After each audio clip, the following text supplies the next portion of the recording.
بسم الله الرحمن الرحيم، والصلاة والسلام على سيدنا محمد وعلى آله وصحبه أجمعين.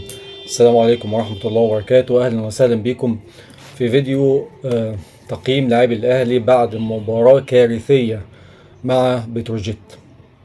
طبعا قبل ما نبدأ في المباراة، يعني ندعي الشهداء إخواتنا في فلسطين بالرحمة، وإن ربنا ينتقم من الظلمة. 104 شهيد الليلة اللي فاتت دي، حسبنا الله ونعم الوكيل في كل ظالم.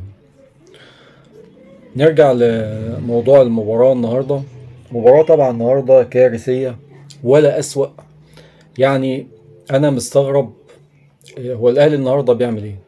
يعني تحديدا الشوط الأول شوط كارثي. كل المشاكل والمصايب موجودة في الشوط الأول: عشوائية فردية، كوارث دفاعية بالجملة، مش قادرين نخرج بالكرة طول الشوط الأول، مفيش حركة بدون كورة. يعني مع ان التمركزات بتاعت بتروجيت كلها غلط، يعني التمركزات بتاعت لعيبه بتروجيت في المباراه وفي الكور الثابته كلها غلط، وفي الركنيات كل التمركزات غلط، وبرضه مش عارفين نعمل اختراق، ولا عارفين نخرج بكوره، ولا عارفين اي حاجه. يعني الشوط الاول ولا اسوأ. الشوط الثاني اقل من المتوسط. يعني الشوط الثاني برضه شوط كارثي، برضه اقل من المتوسط، مع ان الاستحواذ 74%. بس تحس ان في عشوائيه في الاداء، كل واحد بيلعب مع نفسه، مفيش جماعيه، مفيش فكره، مفيش خطه. يعني المدرب النهارده لو ينفع ياخد صفر كنت اديته، بس في الرياضه مفيش الكلام ده. يعني انت تستغرب التقييمات، مفيش رياضي بياخد اقل من خمسة. ما ينفعش ياخد اقل من 5 من 10، دي معروفه يعني. ده عالميا، يعني مصطلح على الموضوع ده عالميا، حتى لو عامل كوارث ومصايب اي رياضي ما بياخدش تقييم اقل من 5. يعني 5 ده اقل حاجه، اقل حاجه ياخدها الرياضي. فاعرف ان 5 ده يعني ما عملش حاجه، 5 ده ان هو ما عملش حاجه. المباراه النهارده ركنيات، يعني يمكن 20 ركنيه اقول، ركنيات بالجمله، مش عارفين نعمل فيها حاجه. نجم المباراة النهاردة عمر صلاح، حارس المرمى بتاع بتروجيت، مع ان الفرص اللي ضاعت من الاهلي كانت كفيلة تخرج المباراة دي 5-6. حاجة غريبة جدا. وكوارث دفاعية في الاهلي، يعني حدث ولا حرج. احنا ما عندناش دفاع. دفاع الاهلي شوربة. يعني لو الفريق ده عنده حد بيخلص، اقسم بالله كنا طلعنا النهارده بفضيحة. انا بقسم لك بالله وانا عارف انا بقول لك ايه. محمد الشناوي النهارده يعني كوارث.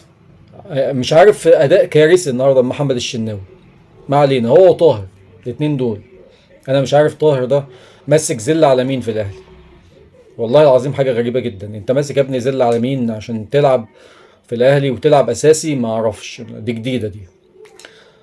النهارده هقول لك ربنا يشفيك يا حسين يا شحات، والله ربنا يرجعك بالسلامه يا ابني ويشفيك. هو النهارده تعرف قيمه واحد زي حسين الشحات يعني. عمر صلاح نجم المباراة، حارس مرمى بتروجيت، مع انه كان بيضيع وقت، والحكم في البلالة طبعا مش موجود. الحكم النهارده عمل كارثة.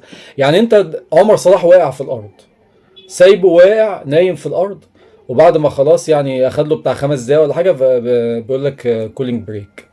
يعني بيساعد في تضييع الوقت، حكم بيساعد في تضييع الوقت، ما علينا. وفي كور جوه منطقة الجزاء فيها كلام كتير، والحكم في البلالة برضه والفار في البطاله، ما علينا. اداء سيء جدا جدا جدا للاهلي النهارده. تقييم بقى اللاعبين النهارده: الشناوي 5، اداء كارثي طبعا من الشناوي. محمد هاني 5، ما تفهمش برضه بيعمل ايه النهارده، بيحنكش. ياسر ابراهيم استاذ حنكشه النهارده، ياخد 5 برضه. ياسين مرعي 5، اداء برضه سيء جدا. محمد شكري ما تفهمش فيه ايه بالظبط، جايبينه يعمل ايه ده، مش عارف، 5 برضه. ديانج 6، يعني الوحيد اللي شويه شايل برضه بلاوي. محمد علي بن رمضان 6، مع ان اداؤه سيء جدا، بس عشان الاسيست ده ياخد 6. تمام. زيزو 5، ما بيعملش اي حاجة في اي حاجة النهاردة، في الضياع زيزو. تريزيجيه 5، بيلعب لوحده ونفس اداؤه الفردي، عايز يعمل كل حاجة بالكورة وبيعطل الهجمات برضه، وبيضيع الكورة ومس باص، بلاوي سودا. طاهر اللي ماسك زلة على الاهلي تقريبا، او على حد في الاهلي، ما تفهمش ده بيعمل ايه اساسا. ماسك زل علينا، بيلعب غصب عننا عافية، ياخد 5 برضه. بن شرقي 6. يعني نوعا ما. جراديشار 6، يعني ده عشان جاب جون طبعا.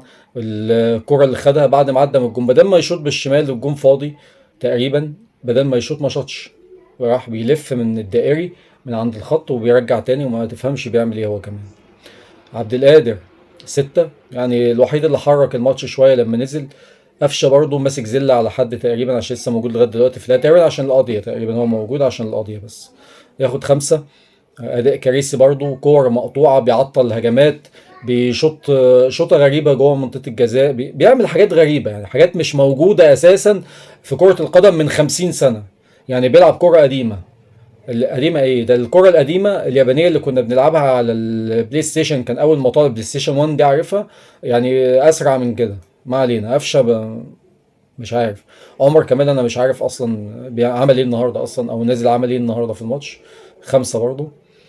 اداء النهارده الاهلي ولا اسوأ. المدير الفني ياخد 5، لو ينفع ياخد اقل من 5 ياخد 0 ولا حاجه كان ياخد. مباراه مفيش اي بصمه النهارده للمدير الفني. يعني انا مش هديك التقييم النهائي ليه لسه. لسه بعد السوبر نتقابل يا عم تورب، يا يس تورب، نتقابل بعد السوبر نشوفك هنقول عنك ايه. ما علينا. تعادل النهارده الاهلي وبتروجيت. الاهلي حتى ما يستحقش التعادل. انا شايف على الاداء الكارثي ده والله ما يستحق التعادل. ما علينا. السلام عليكم ورحمة الله وبركاته.